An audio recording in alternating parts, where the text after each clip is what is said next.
Siapa kita di masa hadapan adalah siapa kita di ketika sekarang. Betul. Jadi tak ada orang boleh tolong kita. Mak ke, adik ke, kakak ke, ipar ke, duai ke, tak ada.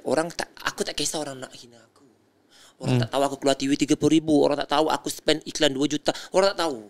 So orang nak hina aku pun, aku ni takut sebab akan direport polis gara-gara video tu meletup. Saya keluarkan iklan. Kalau ingat, muka putih, tangan hitam, mata lain selandung.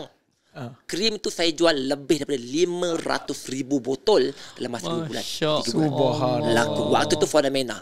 Lepas tu kalau you all ingat, sayang apa kabar denganmu di sini. Rawa mengerbang. Macam video tu betul-betul miracle saya buat duit. Dan saya berani declare. Kita declare dengan government. Saya berani cakap berapa banyak saya buat. Sebab we prove dan kami bayar tax. So, kita orang tak kisah untuk nak declare. Dan saya bagi tahu dalam sejarah industri kosmetik, jarang-jarang lelaki monopoli industri perempuan. Betul. Dan saya berada hampir 20 tahun di Malaysia. Is not easy. Dan saya kena bersaing dengan wanita yang hebat, wanita yang cantik, yang meyakinkan produk wanita. Saya adalah lelaki. Dan saya kena bersaing dengan mereka. Saya kena relevan setiap masa. Tapi Papa handsome. Bukan. Oh, yeah.